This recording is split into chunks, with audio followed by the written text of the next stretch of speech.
Venkatarama talkies కోడల్లోని Bhagat Singh నగర్లో ఉన్న భగత్ సింగ్ విగ్రహాన్ని పునర్నిర్మించాలి ధర్మ సమాజ్ పార్టీ రాష్ట్ర కమిటీ సభ్యులు డాక్టర్ కేడల ప్రసాద్ ఈ సందర్భంగా మాట్లాడుతూ ప్రముఖ స్వాతంత్ర సమరయోధుడు భగత్ సింగ్ 117వ జయంతి సందర్భంగా వెంకటరామ టాకీస్ కోడలి పెట్రోల్ బంక్ ముందు అస్తవ్యస్తంగా ఉన్న భగత్ సింగ్ విగ్రహాన్ని ప్రభుత్వ అధికారులు మరియు ప్రజాప్రతినిధులు భగత్ సింగ్ నగర్ కాలనీ వాసులు చొరవ చూపి 10 అడుగుల కాంస్య విగ్రహంను వెంకటరామ జంక్షన్లోనే ప్రతిష్ఠించాలని అన్నారు.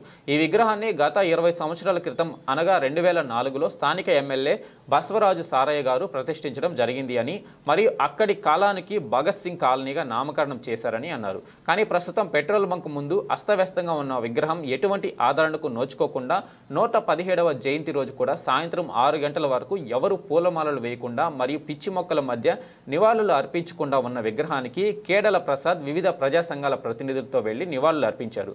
ఈ కార్యక్రమంలో తెలంగాణ ఉద్యమకారులు జేఏసీ రాష్ట్ర కార్యదర్శి తెలంగాణ కొమరయ్య, ఉద్యమ నాయకులు రౌతు శ్రీనివాస్, మేడిగ సతీష్, రామ్ సింగ్, సాయి, క్రాంతి, రాజు, మహేష్, సతీష్, రమేష్ తదితరులు పాల్గొన్నారు.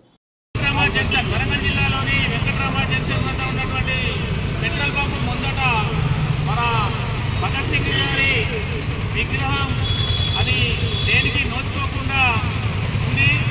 దీనిని 2004 సంవత్సరంలో స్థాపించడం జరిగింది. 2వ నెల 22వ తారీఖు 9వ నెల 2004లో అంటే సుమారు 20 సంవత్సరాల క్రితం స్థాపించినటువంటి ఈ విగ్రహం ఇప్పుడు ఇది దేనికి నోచుకోకుండా ఇలా ఉన్నది.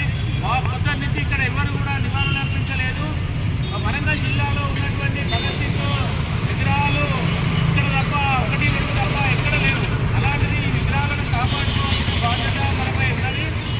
మరి వరంగల్ జిల్లా అయితే భగత్ సింగ్ యొక్క దేశానికి చేసినటువంటి స్వాతంత్రం తెచ్చిచ్చినటువంటి వ్యక్తికి మనం ఇలాంటి అగౌరవం